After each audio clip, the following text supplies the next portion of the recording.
आप हिंदुस्तान के नागरिक हैं। मेरे पासपोर्ट पे लिखा हुआ है नहीं, आपके नागरिकता का प्रमाण नहीं है, माफ करिए, ट्रैवल दस्तावेज है। फिर मैं क्या लेके आऊँ? ये सवाल मेरे अकेले का नहीं है नीरज जी। कौन भारतीय है? वोट देने वाला भारतीय है, शपथ लेने वाला भारतीय है, देश पे राज करने वाला भारतीय है, कौन है? गाड़ी में कौन सा पेट्रोल डलवा रहे हैं? एथनॉल वाला 20%।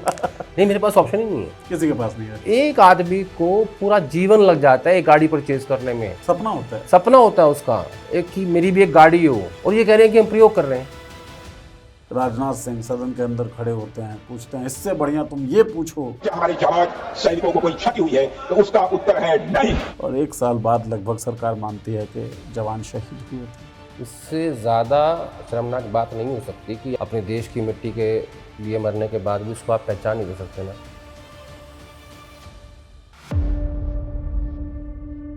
नमस्कार दोस्तों, हमारे साप्ताहिक शो देखी जाएगी में आप सबका बहुत बहुत स्वागत है। हमेशा की तरह हमारे साथ हमारे कंसल्टिंग एडिटर आदेश रावल जी बैठ चुके हैं। बहुत बहुत स्वागत आदेश जी आपका। Thank you Neeraj. इस शो में करते हैं हम लोग यात्रा, और यात्रा करने के लिए बहुत सारी चीज़ों की होती है आवश्यकता, जैसे कि पेट्रोल, डीजल।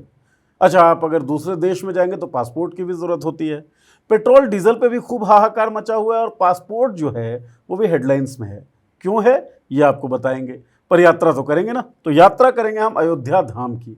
राम मंदिर आपको घुमाना बहुत ज़रूरी है, सो घुमाया जाएगा राम मंदिर में।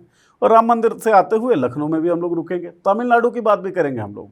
तो बातें बहुत सारी हैं। और मध्य प्रदेश, जहाँ पे ज़मीनें लगातार खरीदी गई, जहाँ पे भ्रष्टाचार का बहुत नंगा नाच हम सब लोगों ने देखा, वहाँ से भी कुछ खबर है। और इस भ्रष्टाचार से इतर की खबर है, संलिप्तता की भी हो सकती है। तो आपको रुके रहना है, बने रहना है हमारे साथ, और देखनी है पूरी चर्चा। गुजारिश आपसे ये कि अब तक अगर आपने सब्सक्राइब ना किया हो तो सब्सक्राइब कर लीजिए हमारा चैनल, और जुड़ जाइए हमारे साथ। देखी जाएगी इस चर्चा में। आदेश जी शुरू करें। लेकिन इस सरकार में इस्तीफे नहीं होते हैं, हाँ। चेंजेस नहीं होते हैं, रिशफल नहीं होता। पोर्टफोलियो चेंज होते हैं, अब इंतज़ार करो। होने वाला है क्या? सुना है, मेरा वो एक्सपर्टीज़ नहीं है, मैं इस पर कमेंट नहीं करूँगा। क्योंकि वहाँ क्या होता है, वहाँ जो भी लोग बीजेपी कवर करते हैं उनको कुछ पता ही नहीं होता क्या हो रहा है बेचारों को। खबरें बाहर आपने ही तो बताया सर, खबरें बाहर आती डेट डाल देते हैं, ये होने जा रहा है, कुछ होता नहीं है, फिर उसको बेचारे मतलब कुछ नहीं है, छोड़ दो, उसके बारे में बात ही नहीं करना, बेकार है। लोगों को बड़ा मजा आता है उसके बारे में, क्योंकि खबरें आती नहीं ना, तो जहां से मिले खबर लोग आती चाहते भी नहीं हैं। और लाने की कोशिश भी नहीं करते, कॉमन सेंस भी नहीं लगाते किसी खबर के ऊपर। जो कोई कह दे वही मान लेंगे, और कुछ भी बोलेंगे, कुछ भी लिखेंगे। 15 दिन से सुन रहा हूँ मैं खबर कैबिनेट रिशफल की। राइट, 15 दिन हो गए हैं और किसी को नहीं पता क्या हो रहा है, किसी को तारीख ही नहीं पता। व्यक्ति तो छोड़ दो कि कौन हटेगा और कौन आएगा और कौन जाएगा, वो तो एक अलग विषय है। किसी को तारीख ही नहीं पता, कब सिर्फ ये बताते हैं कि पीएम ट्रैवल करेंगे। अरे वो तो आ ही गया वहाँ पीएमओ से, तुम क्या करोगे उसमें? मतलब पीआर वाली जो खबरें हैं, वो जो इनको व्हाट्सएप ग्रुप में मिल जाता है ना, बस वो उनके लिए खबर है। 15 दिन से इस देश के पत्रकार, जो मेरी बिरादरी के पत्रकार, जो मेरी बिरादरी के लोग हैं, मैं उनकी कभी आलोचना करना नहीं चाहता हूँ, लेकिन किसी को ये नहीं पता है कि हिंदुस्तान की जो सरकार है वो कैबिनेट रिशफल कब करेगी। बस खबर चल रही है कि होने वाली है। नहीं होने वाली है, कोई कुछ भी चला रहा है जो जिसके मन में आ रहा है। इतनी बैंकरप्सी है खबर को लेके, या तो समझना नहीं चाहते, या उस व्हाट्सएप ग्रुप पे इतना भरोसा है। पार्टी का व्हाट्सएप ग्रुप, पीएमओ का व्हाट्सएप ग्रुप और मिनिस्ट्रीज का व्हाट्सएप ग्रुप। और व्हाट्सएप ग्रुप में खबरें आती हैं क्या? नैरेटिव्स, कुछ भी। कल रात को एक व्हाट्सएप आया कि पीएम ने ईरान के प्राइम मिनिस्टर से बात की है, तो जिन जिनको आया उन सब ने ट्वीट कर दिया, बस हो गया खबर। अब क्या बात की है, क्यों की है, कोई क्वेश्चन का जवाब नहीं है, कोई ना तो वो पूछ डिटेल सकते, ना उनकी औकात है पूछने की, और अगर पता लग गया तो लिखने की औकात नहीं है। एक तो एक्सेस नहीं है, कुछ और नहीं है, एक्सेस जीरो मिल है। गया तो भी फ्रीडम नहीं है ही नहीं है। ये पूछने की औकात नहीं है कि जो तो आपने लिख के भेजा है इसके पीछे क्या है, क्या बात हुई, स्टेट ऑफ हॉर्मुज़ को लेके क्या कहा, हम जो थोड़ा सा इजराइल और अमेरिका की तरफ चले गए थे उसको लेके क्या बात हुई, ठीक है, क्या कोई हमें एश्योरेंस दिया गया है, क्या कोई हमें छूट दी गई है, क्या हमें सस्ता तेल मिलेगा, कुछ भी नहीं पूछ सकते, औकात ही नहीं है। कार्यकर्ता बने हुए हैं। हेडलाइंस आ गई, हेडलाइन मुझे ये बोलते हुए तकलीफ हो रही है, कार्यकर्ता बने हुए हैं। अरे जब तक पत्रकार के रूप में आपकी क्रेडिबिलिटी नहीं रहेगी, आप किसी काम के नहीं हो उनके। आपकी क्रेडिबिलिटी अगर होगी तो आप जो बात बोलेंगे या लिखेंगे वो दूर तक जाएगी, उसका उनको फायदा होगा। आप वैल्यूएबल बने रहे। हाँ, अगर पत्रकार की क्रेडिबिलिटी ही नहीं है जी। तो वो किसी भी पार्टी के लिए, किसी भी नेता के लिए या खुद के लिए भी वो फायदेमंद नहीं है।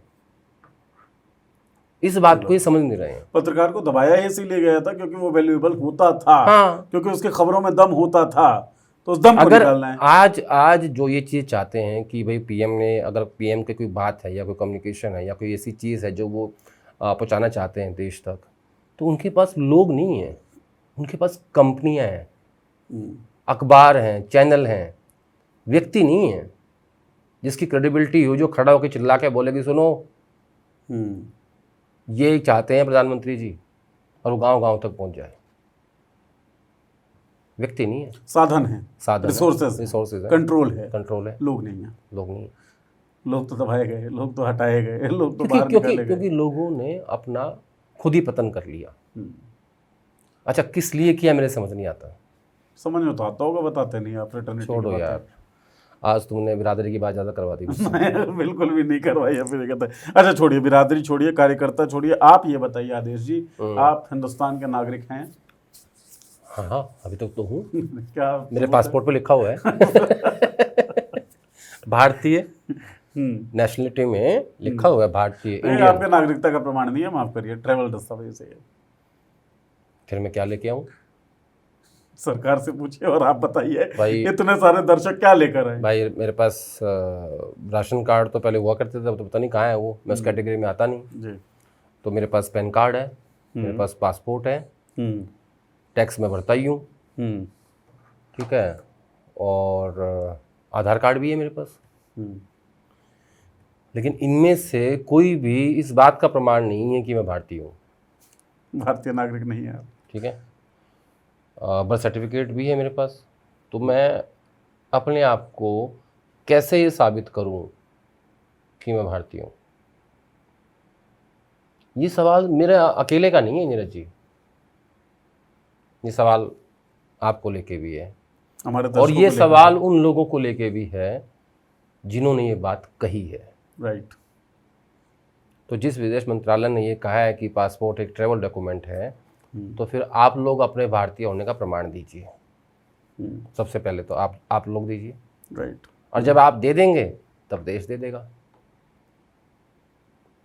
या आपको भी किसी ने कहा है ये कहने के लिए कि ये प्रमाण नहीं है, ट्रैवल डॉक्यूमेंट है, तो फिर आप उनसे पूछिए कि सर आपका प्रमाण क्या है भारतीय होने का? क्या जिन जिन लोगों ने संविधान की शपथ ली है राष्ट्रपति भवन में खड़े होके, उन्हीं को भारतीय माना जाएगा? या जिन लोगों ने उनको वहां तक पहुंचाया है वोट देके, वो भारतीय नहीं है? कौन भारतीय है? अच्छा, एक वोट देने वाला भारतीय है, शपथ लेने वाला भारतीय है, देश पे राज करने वाला भारतीय है, कौन है? सरकार से राशन लेकर रोटी खाने वाला भारतीय है, या जिसको आप किसान सम्मान निधि दे रहे हो हर महीने या हर 6 महीने में, वो भारतीय है? तो इस नए भारतीय की परिभाषा सरकार को नए सिरे से गढ़नी पड़ेगी। प्रमाण क्या है ये बताना होगा। प्रमाण वो तो आप ही बताओगे ना। एग्जैक्टली। लेकिन मुझे ये लगता है, आपने जिनका नाम लिया ना सर, उनके पास एक दस्तावेज तो ऐसा होगा जो शायद सबके पास ना हो। कौन सा? भारतीय जनता पार्टी का मेंबरशिप हो। अब देखिए आरएसएस का क्योंकि आई कार्ड तो होता नहीं है। नहीं, उसमें वो लोग भी शामिल नहीं है। हाँ, इस भ्रम में मत रहना। अच्छा। जो बीजेपी का जो मेंबर्स हैं, जो कहते हैं कि इस विश्व की सबसे बड़ी पार्टी है जिसके 13 करोड़ सदस्य हैं, जो मिस कॉल मार के बनाए गए हैं किसी भी नंबर पे, वो भी उस कैटेगरी में आते हैं। अगर उनके मन में भ्रम हो ना तो निकाल दें वो उस बात को। गैर भारतीय वो भी हैं, वो भी गैर भारतीय हैं। तो मैं तो इसका सिंपल जवाब ये है भाई कि जिन लोगों ने ये परिभाषा गढ़ी है, पहले वो अपने भारतीय होने का प्रमाण दें, और फिर जनता अपना जवाब दे देगी कि हम भारतीय हैं नहीं हैं। ठीक बात, सिंपल सी बात है। हाँ, तो पहले आधार बनवाइए, पैन बनवाइए, आधार को पैन से लिंक करवाइए, बैंक अकाउंट खुलवाइए, उसमें फिर आधार लिंक वोटर कार्ड बनवाइए, SIR में दस्तावेज दीजिए, बताइए कि आपके पास है कि नहीं है, आपकी माँ कब पैदा हुई, बाप कब पैदा हुए, सब कुछ दीजिए आप, हम्म। उसके बाद भी आप बांटते नहीं है। दस्तावेज आपका, अब कोई नया कागज लाना होगा। अब पहले तो मुसलमानों के कागज़ देख रहे थे, कह रहे थे कागज़ दिखाओ, अब हिंदुओं को दिखाने पड़ रहे हैं। कागज ये सबके देखेंगे, डिग्री अपनी नहीं दिखाएंगे।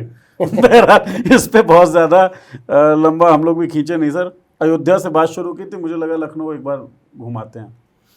लखनऊ में एक पदभार भी चल रहा है आज जब हम रिकॉर्ड कर रहे हैं, राजेंद्र पाल गौतम इंचार्ज उत्तर प्रदेश कांग्रेस के। इसलिए मैं इस बारे में बात कर रहा हूँ कि राजेंद्र पाल गौतम एक पर्टिकुलर आइडियोलॉजी से आते हैं। आम आदमी पार्टी में मंत्री थे, अम्बेडकर की प्रतिज्ञाएं दोहराई, जिसके बाद उनका मंत्री पद गया, बाद में उन्होंने इस्तीफा भी दिया। अब वो उत्तर प्रदेश जैसे राज्य के प्रभारी बनाए गए हैं। क्या है इसके पीछे कांग्रेस का? देखिए, एक तो ये साफ साफ दिख रहा है कि ये दलित आउटरीच है कांग्रेस पार्टी की। दूसरा, मुझे लगता है कि राजेंद्र पाल गौतम को बहुत जल्दी कांग्रेस पार्टी में सब कुछ मिल गया। जिस हिसाब से वो आम आदमी पार्टी से कांग्रेस पार्टी में आए थे जी, और जिस बात पे उनको हटाया गया था मंत्री पद से, जो हटाया था केजरीवाल ने, उसके बाद से जब उनके हाल फिलहाल के एक दो भाषण या क्लिप्स में देखता हूँ तो उनके भाषणों में ना एक्सट्रीमिज्म है, एक स्पेसिफिक जाति को लेके। उससे क्या होता है, कांग्रेस पार्टी बहुत डिफरेंट पार्टी है। उससे क्या होता है, जो बाकी जातियाँ होती हैं वो आपसे अपने आप को दूर कर लेती हैं। आपको इंपोर्ट करके लाया गया और आपको SC सेल का बनाया गया चेयरमैन। फिर आपके कुछ भाषण हुए, लखनऊ में एक भाषण हुआ था वहाँ भी, और इसके अलावा और भी कई चीज़ें हैं कि वो ना समावेशी नहीं है, इंक्लूसिव नहीं दिखता। कि जैसे होता है ना कि कांग्रेस पार्टी में ना आपको बहुत ज़्यादा समावेशी होने की आवश्यकता होती है, क्योंकि एक तो आपके पास उत्तर प्रदेश में पहले ही कुछ नहीं है, आपके पास 2 विधायक हैं, अगले साल चुनाव है, अब आपको बना दिया। अब आप बिना बुलाए पहुंच गए मायावती के दरवाजे पे, और अभी भी आप बंद कमरों में कहते हो कि मायावती से अलायंस तो मैं कर लूँगा। ठीक है, गौतम साहब कहते हैं। उसके 2 वजह बताता हूँ आपको, इनकी प्रॉब्लम क्या है, ये समझ क्यों नहीं पा रहे हैं। देखिए, संविधान के मुद्दे पे देश के दलितों ने और उत्तर प्रदेश के दलितों ने इंडिया गठबंधन को वोट किया, इसीलिए समाजवादी पार्टी और कांग्रेस पार्टी ने मिलके बीजेपी को बड़ा भारी नुकसान किया। जी, सबको पता है ये बात तो। लेकिन वो देश का चुनाव था, ये विधानसभा का चुनाव है, इसमें पार्टीज के हिसाब से वोट होगा, यहाँ देश का चुनाव नहीं हो रहा है। इनको अगर ये लग रहा है कि दलित आउटरीच में राजेंद्र पाल गौतम कांग्रेस पार्टी के नए काशीराम हो गए हैं, तो कोई बात नहीं, वो तो सबको अपने अपने हिसाब से अपनी स्ट्रैटेजी बनानी चाहिए, मुझे इसमें कोई तकलीफ नहीं है। लेकिन सिर्फ दलित आउटरीच से बात नहीं बनेगी। लोकसभा चुनाव में, विधानसभा चुनाव में फ़र्क होता है।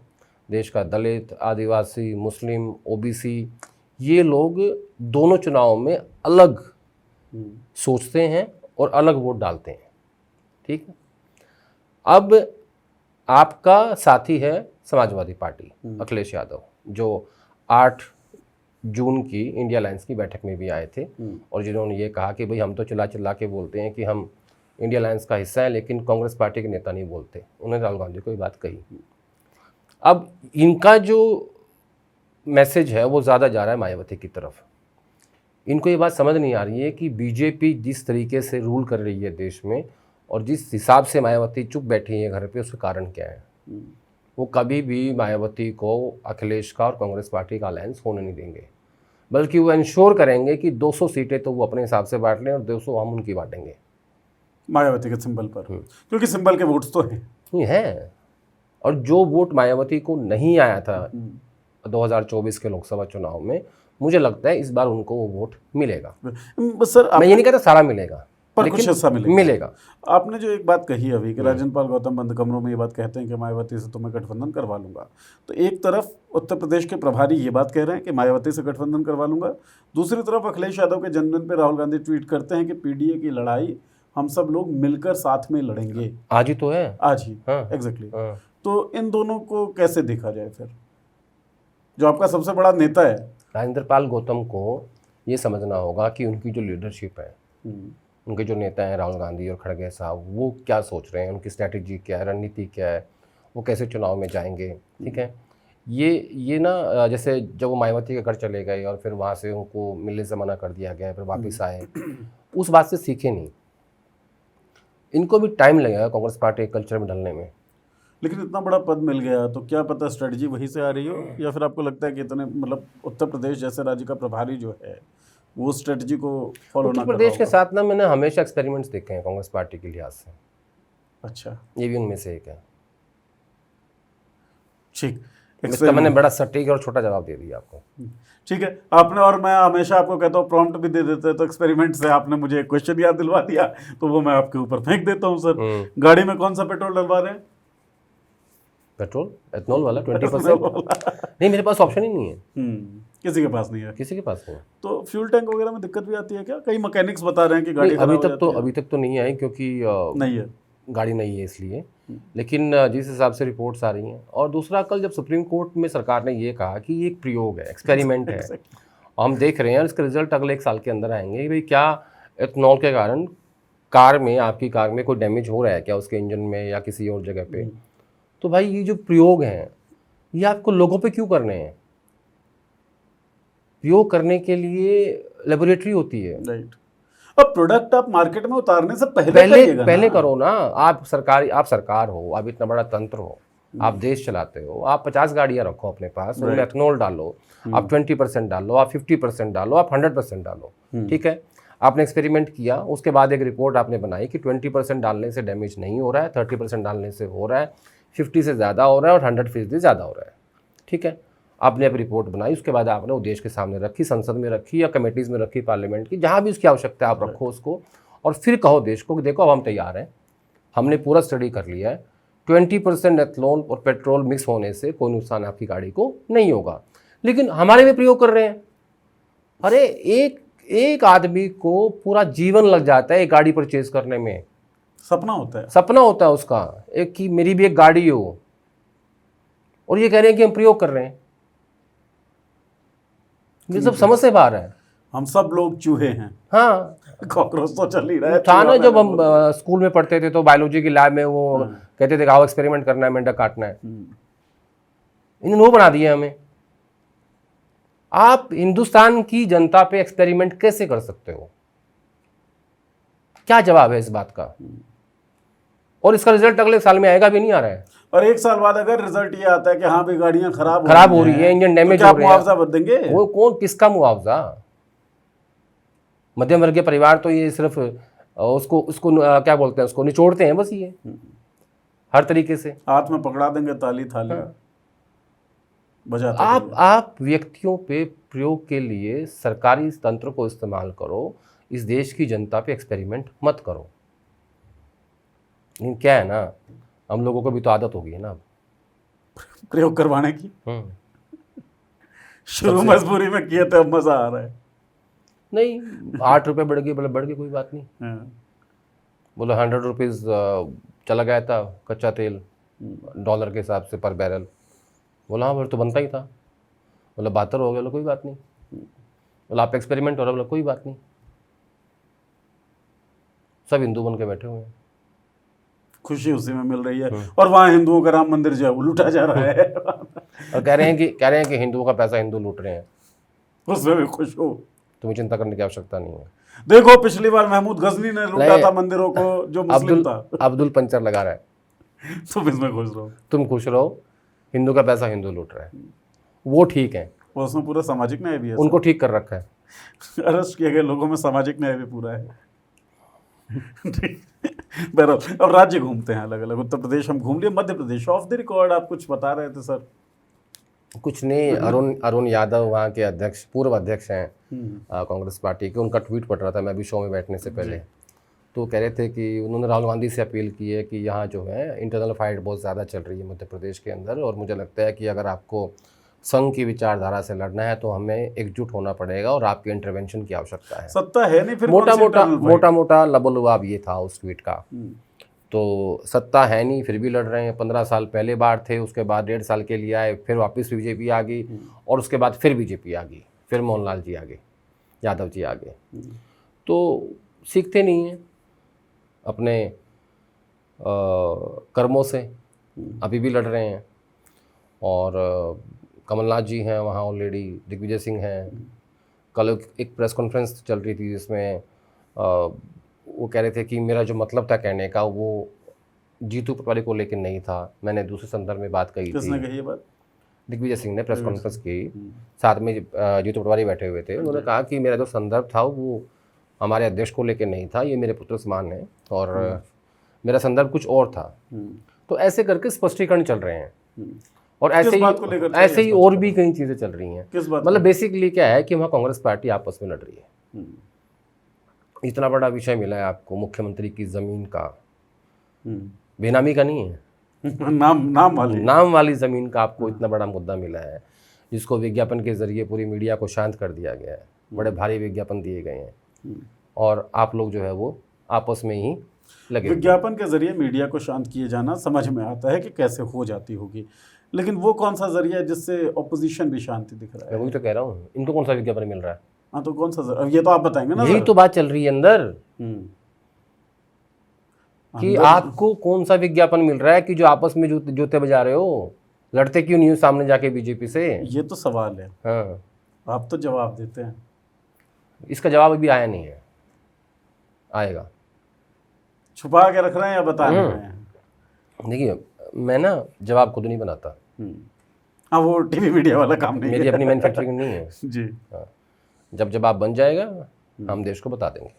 लेकिन आप ज़रूर बताइए कि भाई विज्ञापनों के जरिए मीडिया तो चुप है, लेकिन मोहनलाल यादव साहब नामदार ज़मीन जो है वो इतना सारा आ गया, विपक्ष क्यों चुप है? आपको क्या लगता है? बताइए, अगले शो में हम सर से तो जान ही लेंगे कि सर को क्या लगता नहीं, है। अगर तब तक जवाब मैन्युफैक्चर हो गया पार्टी के अंदर तो मैं दे दूंगा। आप तक पता पड़ जाएगी तो हम बता देंगे ना दर्शकों को। हाँ 200%।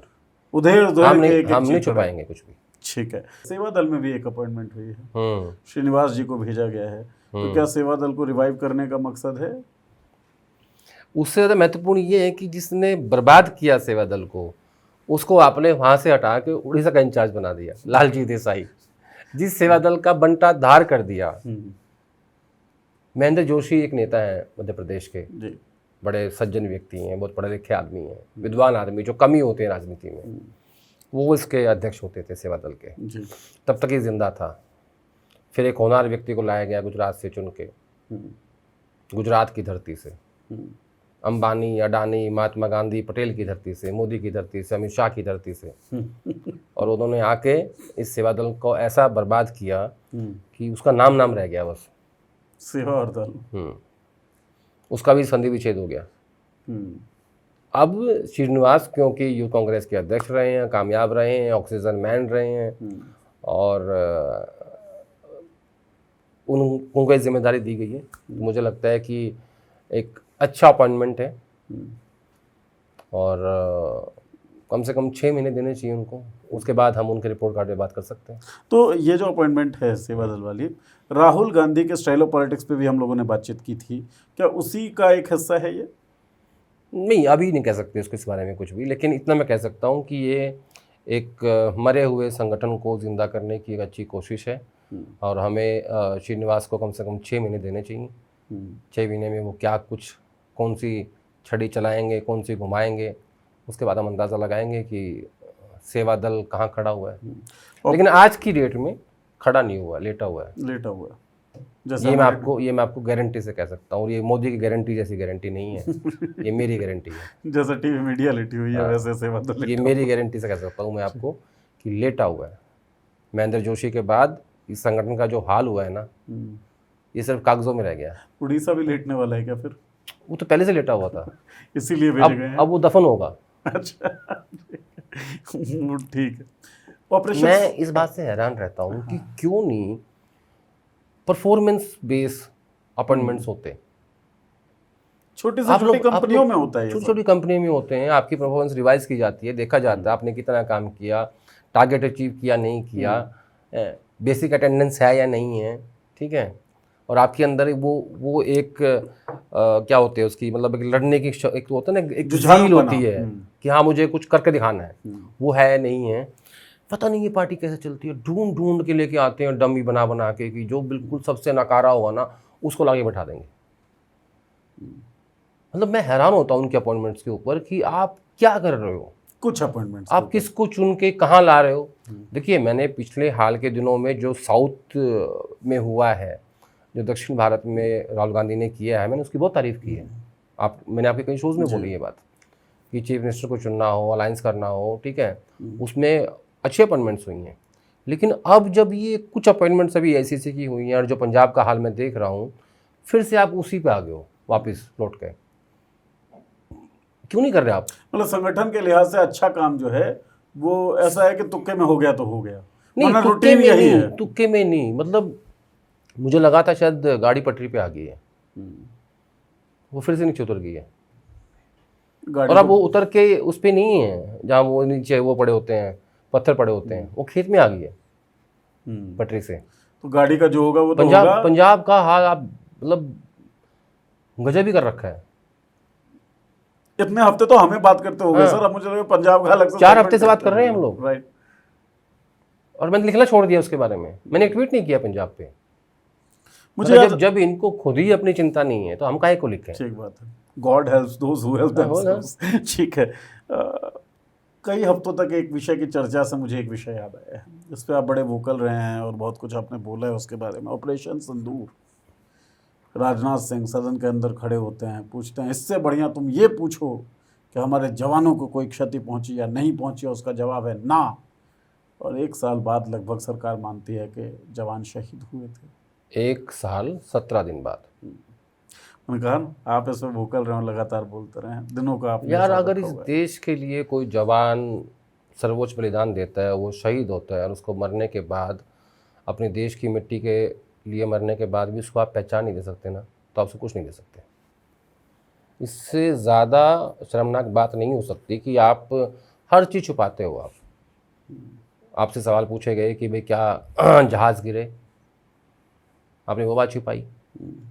आपने 6 जवानों के शहीद होने की बात छुपाई देश से। क्या उनके परिवारों में बीती होगी? पहचान ही तो है। राइट। एक गांव में अगर एक जवान शहीद होता है तो उसके परिवार को क्या मिलता है? पहचान ना, कि इसने देश के लिए बलिदान दिया। आपने वो बात छुपा दी और अब कह रहे हैं कि नहीं, हमने जो वो कहा था कि कोई क्षति नहीं हुई है, संसद में जो बयान दिया रक्षा मंत्री ने, राजनाथ सिंह जी ने, कि वो तो जहाज को लेके कहा था। जहाज को लेके, रफाल को लेके तो कभी आपने हाँ ही नहीं भरी।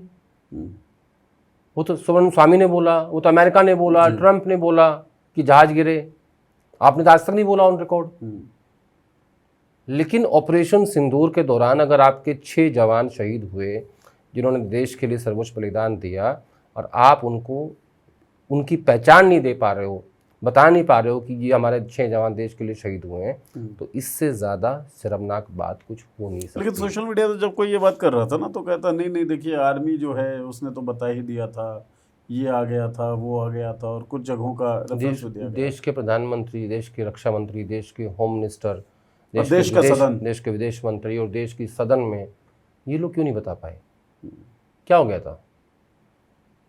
जब आप ये कहते हो कि युद्ध होता है और युद्ध में नुकसान होते हैं, सबको पता होते हैं, कोई बात नहीं, तो क्यों छुपाया आपने कि हमारे 6 जवान शहीद हो गए थे? क्यों, किस लिए, क्या पर्पज़ हल हुआ उससे? क्या हासिल किया आपने कि आपने चुपचाप एयरफोर्स चीफ को सूबेदार पवन के घर भेज दिया राजस्थान में? क्यों छुपाया आपने? कैसे उस जवान कैसे वो जवान शहीद हुआ, क्या हुआ था, क्या परिस्थितियाँ थी उस दौरान, क्या हुआ था, क्यों नहीं बताया देश को? क्या प्रॉब्लम थी? क्या नुकसान हो जाता? कुछ भी नहीं होता। उनके परिवारों को गर्व महसूस होता, उनके बच्चों को गर्व महसूस होता, उनकी पत्नी को होता, उनके पेरेंट्स को होता। छुपा के क्या ले लिया? मेरी समझ नहीं आती ये बातें कि छुपाते हैं। ये डाटा ये छुपाएंगे, जवान शहीद है ये छुपाएंगे, जहाज गिरा है। अरे युद्ध हुआ है, झगड़ा हो रहा है, एक देश के साथ युद्ध हो रहा है, तो उसमें लोग शहीद भी होंगे, जहाज भी गिरेंगे, आप भी गिराओगे, नॉर्मल सी बात है। Not a big deal. हाँ, मतलब बिग डील तो है ही। किसी 2-3 साल से चल रहा है यूक्रेन और रशिया के बीच में। अभी खत्म, पूरा खत्म भी नहीं हुआ अमेरिका और ईरान के बीच में, चल रहा है। कुछ नहीं कर सकते उसमें हम आप, लेकिन छुपा के क्या हासिल करते हो? एक मोटिव होता है हर चीज़ का कि भाई आप ये काम करेंगे तो मुझे ये चीज़ हासिल होगी। इस चीज़ में क्या हासिल हुआ आपको? बस शहादत पे कुछ सवाल पूछे जा सकते थे कि हमारे जवानों की शहादत हुई क्यों है, वो सवाल नहीं उठे। बल्कि आप इंटरनेशनल कम्युनिटी को ये कहते, जब आपने हमारे सांसद डिफरेंट पार्टीज के डेलीगेशन भेजे विदेशों में ये बताने के लिए कि पाकिस्तान ने हमारे देश पे वो एक टेरर स्टेट है, और आपने कहा कि ऑल पार्टी डेलीगेशन चाहिए हमें, सब लोग गए, सबने साथ दिया आपका, उसमें आप ये भी ऐड करते, और अच्छा क्या पता आपने किया और देश से छुपाया हो। हाँ, ये भी तो पॉसिबिलिटी मतलब भरोसा टूटने के बाद तो हर चीज में ही शंका होगी ना भाई। मतलब इतना तो जाति मत करो यार, ये तो ज्यादा ही है। ठीक बात है। सरकार आपको चाहिए कि शंकाओं का समाधान करिए। शंकाएं क्या, आप तो आरोप बल्कि खुल के पता पड़ चुका है कि चंदा चोरी हुई, उसका समाधान करिए, किसने चुराया है, किसने डकैती डाली है।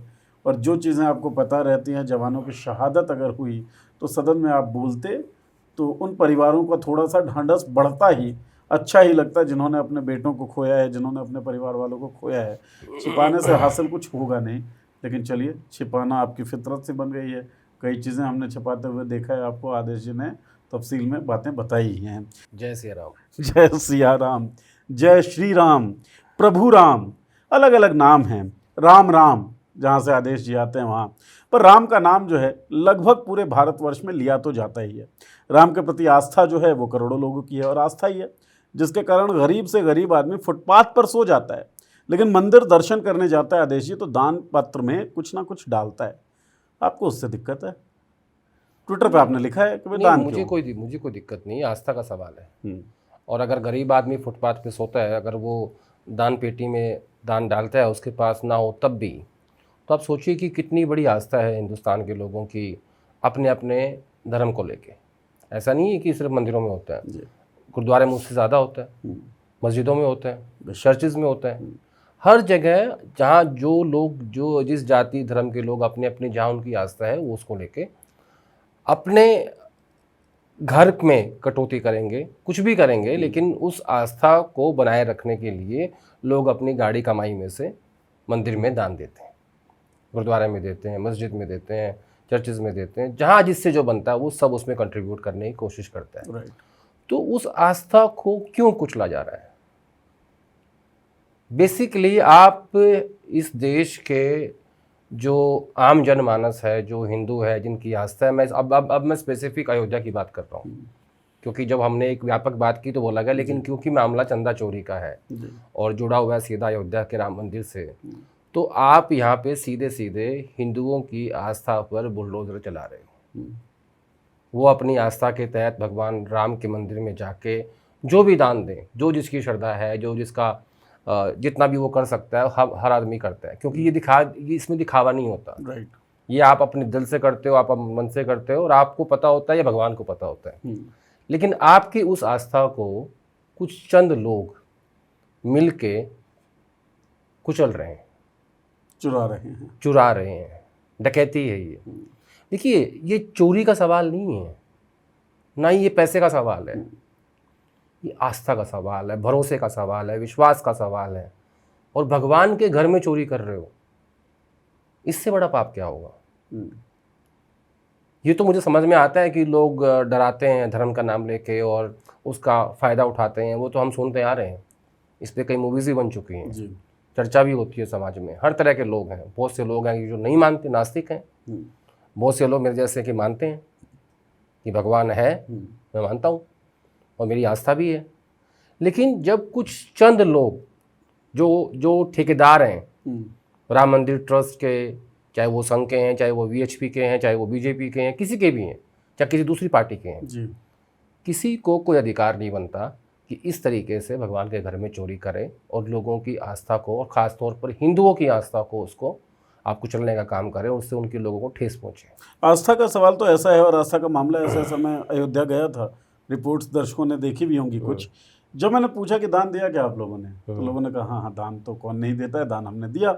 कितना दिया? अच्छा, मुझे भी जानना नहीं था, बस ऐसे ही पूछ लिया। लोगों ने कहा तो स्वैच्छिक होता है, ये हम आपको बताएंगे नहीं। अच्छा, इन्हीं लोगों से अगर वोट पूछ लो, वोट किसको दोगे? अच्छा, वो तो लोकतांत्रिक मामला है ना, समझ रहे हैं, आपको जाहिर नहीं करना, लोग बता देते हैं। लेकिन दान के साथ वो आस्था जुड़ी है कि लोग बताना भी नहीं चाहते। वही परिवार मैंने देखा फुटपाथ पे सो रहे हैं, छोटी बच्ची है, हमने पूछा क्यों, तो क्योंकि 1000-1200 का कमरा है, मध्य प्रदेश से आए हुए हैं, और ऐसे लोगों की आस्थाओं की चोरी तो क्या कहें, डकैती की जा रही है। इस डकैती में बहुत सारा मामला चल रहा है सर। कोई कह रहा है योगी को निपटाने की कोशिश है। नहीं, जो आपने मुझसे सवाल पूछा था कि भाई मुझे क्या दिक्कत है, मैंने वो बात इसलिए लिखी थी कि जिस भगवान ने आपको इस लायक बनाया कि आप उस पेटी में चंदा डाल सको, दरअसल उस भगवान को कोई आवश्यकता नहीं है उस पैसे की। उसने तो आपको सब कुछ दिया है। तो मेरे दिमाग में एक ख्याल आया कि क्यों नहीं, चाहे वो अयोध्या का ट्रस्ट है, चाहे वो तिरुपति का ट्रस्ट है, या वैष्णो देवी का ट्रस्ट है, जितने भी बड़े मंदिर हैं इस हिंदुस्तान में जहाँ लोग जाते हैं, उस पैसे का सदुपयोग होना चाहिए। वो क्या हो सकता है? आज हम सबसे ज़्यादा त्रस्त हैं दो सेक्टर्स में, शिक्षा में और हेल्थ में। ठीक है, ये दो चीज़ें ऐसी हैं कि जहाँ आज भी आप दिल्ली के एम्स चले जाओ, 70 साल आज़ादी के हो गए हैं, लेकिन आपको ज़मीन पे लोग सोते हुए मिल जाएंगे, एम्स के बाहर भी और एम्स के अंदर भी, और कई कई महीने तक उनका नंबर नहीं आते। किसी की सर्जरी होनी है, किसी को दिखाना है, किसी के ब्लड टेस्ट होने हैं, पड़े रहते हैं फुटपाथ पे। ठीक है, शिक्षा का हाल देख लीजिए आप, क्या हो रखा है। हर महीने पेपर लीक की खबरें आती हैं। ठीक बात है, सरकारी स्कूल बंद हो रहे हैं, सैंक्शन सीबीएसई का हाल देख लीजिए आप, प्राइवेट इंस्टीट्यूशंस बढ़ रहे हैं, तो उसमें क्या होता है? उसमें तो लूट ही होती है। तो क्यों नहीं सरकार इसको अपने अधीन लेके और इस पैसे का सदुपयोग करे लोगों के भलाई के लिए, शिक्षा के सेक्टर में, हेल्थ के सेक्टर में, क्यों नहीं कर सकते? ट्रोल होने वाली बात आप कर रहे हैं, क्योंकि मुझे याद है राम मंदिर की जब प्राण प्रतिष्ठा हुई थी, उस वक्त तेजस्वी यादव ने एक बयान दिया था, अस्पताल हो तो उस पर ट्रोलिंग हुई, तुमको मंदिर से क्या दिक्कत है? नहीं, मुझे पता है ट्रोलिंग होगी नहीं होगी, उससे फर्क नहीं पड़ता मुझे, लेकिन जो मेरे मन में आया मैंने वो ट्वीट किया, और उसी बात को मैं आपके सामने रख रहा हूँ कि भारत सरकार को इन जो बड़े ट्रस्ट हैं, और हजारों करोड़ रुपए हैं नीरज, एग्जैक्टली हजारों करोड़, छोटा अमाउंट नहीं है, केवल टिप ऑफ द आइसबर्ग है सर। इसके पीछे बहुत सारा खेल हुआ है। ये तो जो चीज सामने है वो आप देख रहे हो चंदा चोरी में। तो मैं कह रहा हूँ कि हजारों करोड़ रुपए इकट्ठे होते हैं पर डे के हिसाब से। कितने बड़े बड़े मंदिर, कितने बड़े बड़े ट्रस्ट हैं हमारे यहाँ, और लाइन लगती है कई किलोमीटर दर्शन करने वालों की। ठीक है, तो वो पैसा जाता कहाँ है, हो क्या रहा है? सबसे बड़ा सवाल ये है कि जो इतने पैसा जो मंदिरों में आ रहा है वो कहाँ जा रहा है? भाई आपने देश के लोगों से ये कहा कि आप लोग हमें बढ़ाना है मंदिर, और आपने हर घर से उसमें मदद मांगी, और सबने की। आपने मंदिर बनाया, आपने उसको खड़ा कर दिया, ठीक है, सब कुछ है। अब वो पैसा कहाँ जा रहा है? 15-15 हज़ार तनख्वाह पाने वालों की इमारतें बन रही हैं सर, जमीनें खरीदी जा रही हैं। वो पैसा कहाँ जा रहा है? पहले आपने क्या किया कि जब वो मंदिर के आसपास ज़मीनें थी उनको सस्ते भाव में खरीदा, और फिर उनको करोड़ों के भाव में आपने बेच दिया। अब चंदा चोरी का मामला सामने आ गया है।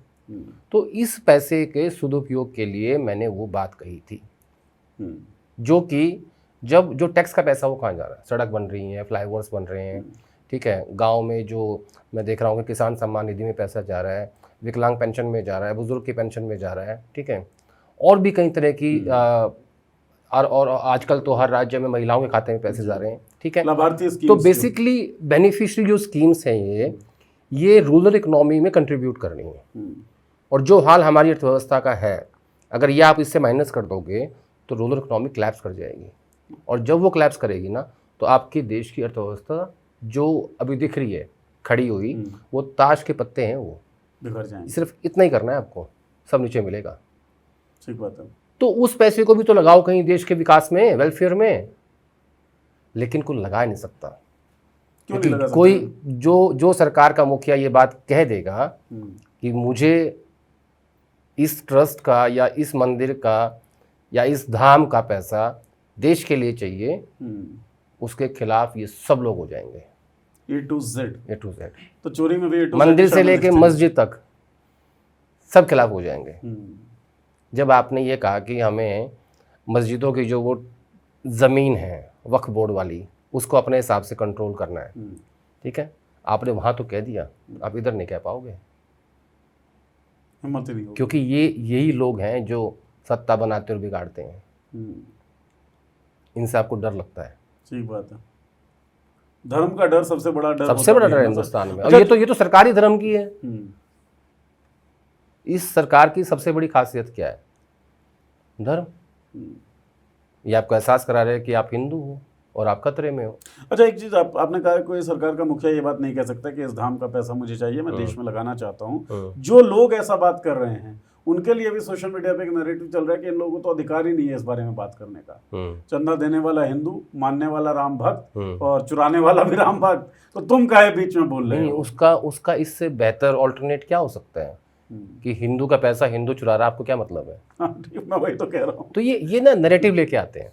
ये नैरेटिव कल ही आया है, मैं कल देख रहा था। वो आदमी है, वो उसका नाम मुझे याद नहीं आ रहा है। तो ये क्या होता है, इनके पास ना काउंटर नैरेटिव तैयार रहते हैं। अब 10-12 दिन से खबर चल रही है, हर अखबार में छप रही है, हर टीवी पे डिबेट हो रही है। पूछना भी जा रहा है ऐसे कैसे छप रही है सर? हाँ, इस पर मैंने कल बहुत मंथन किया और बहुत सारे फ़ोन भी लगाए ये जानने के लिए कि हो क्या रहा है। और मेरे समझ में नहीं आई ये बात कि सरकार, यानी केंद्र सरकार, यानी मोदी जी की सरकार चंदा चोरी पे टीवी पे बहस करवा रही है, अखबारों में खबर छपवा रही है या छपने दे रही है और खामोश बैठी हुई है। इसको डिकोड करने की आवश्यकता है। आपने तो किया ही है। हाँ, मैंने कोशिश करी है। हाँ, तो हम मेहनत उसमें करेंगे, आप उसमें बताएं। उसमें कई सारे फैक्टर्स हैं। हाँ, कोई एक फैक्टर नहीं है। देखिए, एक ट्रेंड तो ये है कि भाई उधर चंपत राय जो हैं वो संघ के रिप्रेजेंटेटिव हैं, विश्व हिंदू परिषद, विश्व हिंदू परिषद, संघ, ठीक है। और उधर योगी जी जो हैं और जो उनके स्ट्रैटेजिस्ट हैं वो उनको ये समझा रहे हैं कि नहीं, हमें इसका कंट्रोल चाहिए, ट्रस्ट का। और चंपत राय को या उनके जो भी लोग उसमें इन्वॉल्व हैं, उसमें SIT बनी है, पुलिस जांच कर रही है, FIR हुई है, पूछताछ हो रही है, ठीक है। लेकिन इससे भाजपा का फायदा कहाँ हो रहा है? दूसरा कि बीजेपी जो केंद्र वाली बीजेपी है वो उसमें संघ लपेटे में आ रहा है। उनको लग रहा है कि संघ राइट टाइम रहेगा या संघ को हम अपने कब्जे में रखेंगे या उसको दबा के रखेंगे। लेकिन संघ तो कोई भी ऐसा काम नहीं कर रहा है पिछले कुछ सालों से जिसमें बीजेपी को आपत्ति हो। भाई 75 आयु की बात थी कि भाई वो सबके लिए अप्लाई हो, उस पर संघ चुप हो गया, कुछ भी नहीं कहा उसने। 240 सीट आई, संघ चुपचाप बैठा रहा, कुछ नहीं कहा उसने। नेशनल प्रेसिडेंट की बात थी, नितिन नवीन को बनाया इन लोगों ने, जो ऊपर वाले लोग हैं, संघ चुप रहा। तो संघ को ठीक करने की जो बात है इस मुद्दे के जरिए, वो मेरे समझ नहीं आती। अब बात बची दिल्ली वर्सेस लखनऊ, यानी योगी वर्सेस मोदी और या अमित शाह जी। ग्राउंड का फीवर भी ये था सर, मैं बस एक बात ऐड कर दूं, लोगों का ये कहना था कि योगी तो करना चाहते हैं इस धांधली का पर्दाफाश, लेकिन ऊपर की ताकतें करने नहीं दे रही हैं। ये ग्राउंड का फीवर था, लोग ऐसा मानते थे। अब बात बची सारे फैक्टर्स कवर करने के बाद कि भाई योगी वर्सेस दिल्ली।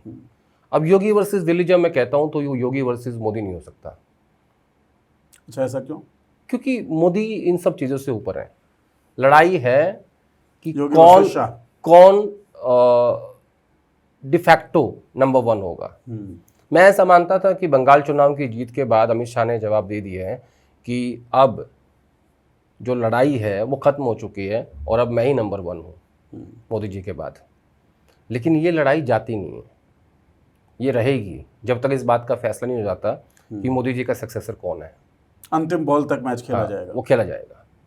तो अब अगर मैं मान लूँ कि अमित शाह वर्सेस योगी है और उसमें दोनों एक दूसरे के साथ गेम खेल रहे हैं, नुकसान तो बीजेपी का हो रहा है।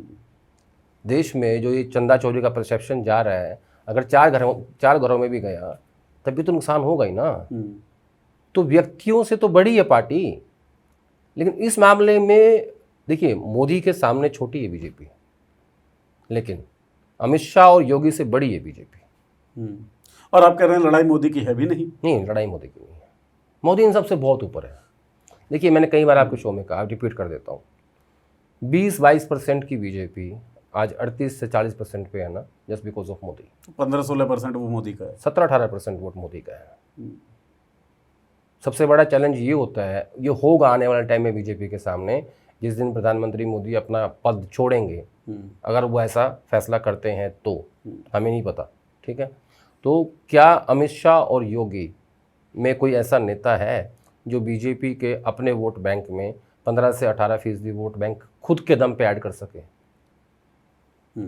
ये इनका लिटमस टेस्ट है दोनों नेताओं का। तो अगर ये लड़ाई है दोनों के बीच में राम मंदिर के विषय पे, अब देखो मीडिया पूरा उसको कवर कर रही है, स्पेशल एंकर्स भेजे गए अयोध्या, राइट, ठीक है, ऐसा कभी नहीं होता। मतलब एक फ़ोन जाता है, कहते हैं कि स्टॉप दिस, और एवरीथिंग गेट्स स्टॉप्ड, ख़त्म, कोई सवाल ही नहीं पूछता कि क्यों। लेकिन दो चीज़ें ऐसी हुई हाल के दिनों में। एक, धर्मेंद्र प्रधान का नीट का और सीबीएसई का इशू, जी, खबर नहीं रोकी गई, खबर चलती रही, स्टूडेंट्स आते गए स्टूडियोज़ में, ठीक है, वो भी इंटरनल फाइट थी सरकार के अंदर की, और ये भी इंटरनल फाइट है बीजेपी के अंदर की। तो मोदी तो इनसे ऊपर है, तो बचा कौन? अमित शाह जी और योगी आदित्यनाथ। धर्मेंद्र प्रधान वाला कैसे सर? धर्मेंद्र प्रधान वाला भी ऐसे है कि जो लोग सरकार की तरफ से मीडिया मैनेज करते हैं सरकार की तरफ से, एक है जो पीएमओ की तरफ से होती है, एक सरकार की तरफ से होती है, उन लोगों ने आंखें बंद कर ली थी और ये छोड़ दिया था कि धर्मेंद्र प्रधान खुद अपना मैटर्स देखें, हमें कोई मतलब नहीं है इससे। और फिर कैबिनेट की मीटिंग के बाद धर्मेंद्र प्रधान से किसी ने कहा था पीएमओ में ही कि क्या कर रहे हो आप, स्टूडेंट्स जाके स्टूडियोज़ में बैठ रहे हैं, आप क्या कर रहे हो? फिर उन्होंने उसके बाद कई संपादकों से बैठक करी और उसको ठीक करने की कोशिश की, लेकिन आखिर में मुझे लगता है कि नुकसान ज़्यादा हो गया उस विषय से, क्योंकि जब 17 साल का लड़का आपके बता रहा है कि आपके सिस्टम में खामी क्या है, एक स्टूडेंट आकर बता रहा है आपको, तो इस देश का सिस्टम क्या कर रहा था? किसके करीबी हैं प्रधान? अमित शाह के। अच्छा, और इसीलिए सरकार ठीक है, इंटरनल फाइट्स तो वहाँ भी जहाँ होती है वहाँ होती है, नहीं, हर जगह होती है, और जहाँ सत्ता लंबे टाइम तक रह जाती है वहाँ ये बढ़ जाती है। हाँ, इनके यहाँ इतनी ज़्यादा इसलिए दिखाई नहीं देती क्योंकि इनका कंट्रोल अच्छा है मीडिया के ऊपर, वो खबरें बाहर नहीं आती, वही बाहर आती है जो ये चाहते हैं। तो इसलिए इनकी जैसे यूपीए 2 थी, हर चीज़ बाहर आती थी, राइट, सब तो कुछ उसका नुकसान ज़्यादा हुआ, आज तक उभर नहीं पाए ये लोग।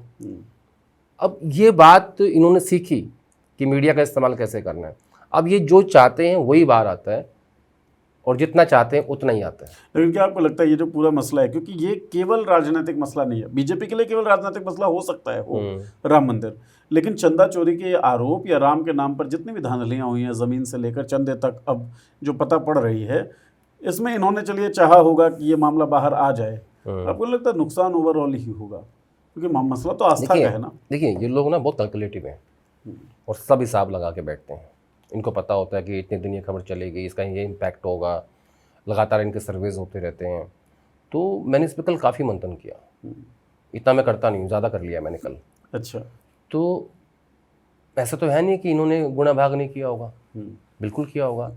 लेकिन जैसा मैं कह रहा हूँ कि वो जो प्रधानमंत्री मोदी के उत्तराधिकारी की बात है कि वो कौन होगा, वो लड़ाई छोटी नहीं है। वो लड़ाई चंदा चोरी से और राम मंदिर से और यूपी के चुनाव से बहुत बड़ी है। और मैं हमेशा की बात कहता हूँ कि अमित शाह के पास पार्टी का संगठन है और पर्याप्त संसाधन है, जो सबसे महत्वपूर्ण फैक्टर है वहाँ तक पहुँचने के लिए जहाँ आपको पहुँचना है। संगठन और संसाधन, संसाधन पार्टी का, जो पार्टी का संगठन है वो अमित शाह जी के पास है, वो योगी जी के पास नहीं है। योगी जी के पास तो संगठन उत्तर प्रदेश का भी नहीं है। जो वहाँ के प्रदेश अध्यक्ष है पंकज चौधरी, उनको बनाया इसलिए गया क्योंकि वो योगी के खिलाफ है, योगी के पंख कंट्रोल में रख सकें। वो चाहते थे कुर्मी बने, इन्होंने कहा कुर्मी बनाएंगे, बनाया वो जो उनके एंटी था। और अब जब संगठन की सूची आई है उसमें उनका एक आदमी नहीं है। उत्तर प्रदेश की जो संगठन की लिस्ट आई है उसमें आदित्यनाथ का कोई बंदा नहीं, प्रदेश अध्यक्ष का, जो बाबा के एंटी है। तो वहाँ बाबा ने अपनी चलाई, दिल्ली वालों ने। एक होता ना, आप एक मैसेज दो स्टेट प्रेसिडेंट का कि भाई हाँ इसके भी 4 लोग हैं इसमें, वो भी तो कह सके। ढूंढना पड़ रहा है बैटरी लेके कि मेरा कोई आदमी इसमें है क्या। ठीक, तो ऐसे करती है बीजेपी। तो आदित्यनाथ को लगभग रिड्यूस करने की पूरी कवायद ये आपको दिखती है? कोशिश है, और वो भी चुनाव से पहले। 27 मुझे लगता है 27 से पहले हो जाएगा, थोड़ा सा 1-2 महीने प्रीपोन करना पड़ेगा, ऐसी खबरें हैं। तो राम का श्राप जो है वो पड़ेगा आदित्यनाथ को। मैं तो हमेशा कहता हूँ कि राम कभी फला ही नहीं बीजेपी को। लेकिन इस बार आदित्यनाथ सेंटर में है ना, और फला कैसे नहीं सर, 2 सीटों से कहाँ पहुंचे अब देखिए। नहीं, वो लॉन्ग टर्म दो सीटों से यहाँ तक पहुँचने में राम का हाथ नहीं है। राम के फैक्टर को इग्नोर भी नहीं कर सकते। मैं बताता हूँ आपको। देखिए 6 दिसंबर 1992 बाबरी मस्जिद गिराई जाती है और उसके बाद एक नारा आता है, मिले मुलायम काशी राम, हवा हो गए जय श्री राम। सत्ता में बीजेपी नहीं आती जी। ठीक है। उसी दौरान जिन जिन हिंदी बेल्ट में जिन जिन राज्यों में चुनाव होता है वहाँ भी बीजेपी नहीं आती। अब 22 जनवरी 2024 राम मंदिर का प्राण प्रतिष्ठान कार्यक्रम होता है। 22 जनवरी से लेकर अगले 15-20 दिन तक कांग्रेस पार्टी के ज़्यादातर नेता लेटे हुए थे, उनको कुछ नज़र नहीं आ रहा था। नारा था 400 पार, अब की बार 400 पार। राइट। वो तो भला हो संविधान के मुद्दे का, ठीक है। राम मंदिर का प्राण प्रतिष्ठान कार्यक्रम करने के बाद भी बीजेपी 240 पे आगे रुक गई, ठीक है। तो कहाँ फला? 400 नहीं, 450 सीट आनी चाहिए थी। इतने बड़े भव्य राम मंदिर बनने के बाद जो सपना था लगभग 30-35 साल का, नहीं हुआ। और अब यूपी चुनाव से फिर ये राम मंदिर की चंदा चोरी आ गई, तो कहाँ फला? तो जो ये कहते हैं ना कि हम भगवान राम को लेके आए, वो भी देख रहे हैं, उनके लाठी में आवाज़ नहीं आती। मतलब जो लोग मानते हैं, जैसे आप मानते हैं, हाँ। उनको होता है भगवान की लाठी में आवाज़ नहीं आती, दूर से मारता है वो। आप घंटियां बजाते रहिए, भगवान तो ले लेगा जो लेना होगा। और अयोध्या में तो इसलिए मैं कह रहा हूँ कि राम मंदिर बीजेपी को राजनीतिक रूप से नहीं फला कभी। और वो जो सफ़र है 2 सीटों से लेके और 303 और 240 तक का, उस सफ़र के पीछे मल्टीपल फैक्टर्स हैं। सबसे बड़ा फैक्टर है यूपीए 2 का कार्यकाल, उसमें मीडिया का रोल, कैग, उसमें एंटी इंडिया करप्शन मूवमेंट, ये जो अन्ना हज़ारे आंदोलन हुआ, ये उसके बेनिफिशियरी कौन बने? दिल्ली में केजरीवाल, देश में मोदी। राइट। ठीक है। आज करो कोई आंदोलन, दिखा दो करके। चल तो रहा है आंदोलन। कौन सा? जंतर मंतर पे। किसको पता है? नहीं, दर्शक देख रहे हैं, थोड़ा कोई नहीं देख रहा। बीजेपी ने बहुत बड़ा स्मार्ट मूव किया है। बीजेपी ने सीखा कांग्रेस की गलतियों से। जब इन्होंने ये अनाउंसमेंट की कि वो जो लड़का है अभिजीत दीप के, वो इंडिया आ रहा है और जंतर मंतर पे प्रदर्शन करेंगे, निकालो परमिशन, जाओ करो, जितने दिन करना है करो। अगर ये उसको वहीं से उठा के जेल में डाल देते तब तो प्रोटेस्ट होता, तब तो लोग सड़कों पे आते, मोबिलाइज होते। बीजेपी ने सरकार ने, मोदी सरकार ने उस आंदोलन की हवा ही निकाल दी। उन्होंने कहा प्रोटेस्ट करना करो, जड़ में मट्ठा डालने वाले कितने दिन करना है करो। ये आंदोलन बड़ा तब बनता जैसे यूपीए के दौरान जब रामदेव कह के मैं आ रहा हूँ और मैं एयरपोर्ट पे पहुँच रहा हूँ, तो मनमोहन सिंह सरकार के 5 कैबिनेट मंत्री जाके उनसे बैठक कर रहे थे एयरपोर्ट पे, जो कहते थे कि वापस आएगा ब्लैक मनी, 40 रुपये लीटर पेट्रोल हम बेचेंगे हिंदुस्तान में। आज क्या है पता नहीं। तो वैसी गलती ये लोग नहीं करते। इग्नोर कर दिया, और इग्नोर कर देना, इग्नोर सबसे बड़ा फैक्टर होता है। अरेस्ट कर लेते, जेल भेज देते, लोग इकट्ठे होते, कलेश होता है बिना बात का। उन्होंने नहीं दिया, छोड़ो, जाओ प्रोटेस्ट करो, तुम जाओ, जहाँ करना है परमिशन ले जाओ, कर neither we are seeing it and will make sure कोई ना देखे तुम्हें। और मीडिया उसी तरीके से, ये स्ट्रैटेजी इनकी। लोगों को लग रहा है कि नहीं आंदोलन तो चला नहीं, ये नहीं हुआ, वो नहीं हुआ। अरे एक तो तुम एक्सपोज कर दिया कि तुम कहाँ से एसोसिएटेड हो, कौन कौन लोग हैं उसमें, क्या क्या है, और फिर तुम्हारे प्रोटेस्ट की परमिशन दे दी, जो करना है कर लो। तो वो तो फेल होना ही था ना भाई। राइट। रेजिस्टेंस दिख ही नहीं रहा है ना, और बिना रेजिस्टेंस के चीज़ें होंगी नहीं। आप चलना चाहते हैं, कोई चलने दे रहा है, तो इसमें रेजिस्टेंस कहाँ है? रोका जाता तो मसला खड़ा होता। इनको राम मंदिर तो नहीं फला, लेकिन इनको ये जो प्रोटेस्ट है ना, ये भी इनको मतलब बहुत फलते हैं पॉलिटिकली बीजेपी को। हाँ, कोई नुकसान नहीं होता इनको, ये होने देते हैं, हो करो। किसानों का सिर्फ किसानों वाले को छोड़ के, वो इनसे भूल हुई थी। गलत और लोगों से और पंगा ले लिया था। और वह नहीं, वो भूल हुई थी, और उस भूल का प्रमाण ये है कि प्रधानमंत्री जी ने देश को संबोधित करके किसानों से माफ़ी मांगी थी और गुरुद्वारा जाके मत्था टेक के आए थे और कहा था कि हमसे भूल हो गई। वापस भी तो लेने ये पड़ेगा। ये इनको आता है, अगर इनसे भूल हो जाए तो उसको स्वीकारना भी आता है। और भूल इनके स्ट्रेटजी के पार्ट पे, हाँ, नैतिक वैतिक पार्ट ना पे ना, कोई नैतिक भूल पार्ट नहीं उनको है ही नहीं, नैतिक पार्ट नहीं है इनका। ठीक है। अच्छा, आपने सर एक बाबा की याद दिलाई अभी, हम्म, जो बाबा कहते थे काला धन वापस आ जाएगा, पेट्रोल इतने रुपए में मिलेगा। हम्म। तो पेट्रोल की जो इंटरनेशनल कीमत है उस पर मेरी नज़र पड़ी। रोल्स रॉय में चलते हैं वो, बाबा है सर, और प्राइवेट प्लेन। फ्रॉड बाबा देखा करिए, इससे बढ़िया कोई धंधा ही नहीं है। बहरहाल उस पर हम स्टिक नहीं करेंगे। युवाओं को प्रोत्साहित कर रहे हो क्या? मतलब करियर ऑप्शन कुछ तो होना चाहिए ना। अगर पेपर लीक ही होते रहेंगे तो ये बचाएंगे कहाँ? कुछ तो तलाशें। अच्छा बच्चा बोलना आता हो, 2-4 किताबें पढ़ उसकी भी जरूरत नहीं है। बाबा की ना नहीं ना हो ना, सकती है। किताबें काम नहीं करती हैं। उसके लिए भी एक अयोध्या में बाबा मिला था जो हमें। किताबें पढ़ते हैं वो वहाँ नहीं जाते। ठीक बात है, वो उनके लिए काम करते हैं। राजकुमार भाटी सपा प्रवक्ता, उनकी बात मुझे याद। बहरहाल, तो आदेश जी ने जो जो बातें बताई, उनमें से कुछ सवाल आपके मन में पैदा हुए होंगे, तो उन सवालों के जवाब आप चाहते भी होंगे, तो कमेंट सेक्शन में वो सवाल ज़रूर लिख दीजिए। कोई सलाह हो तो वो भी लिख दीजिए कमेंट सेक्शन में। चर्चा सुनने के लिए, देखने के लिए बहुत बहुत धन्यवाद आपको, और बहुत धन्यवाद आदेश जी आपका थैंक यू। चर्चा करने के लिए।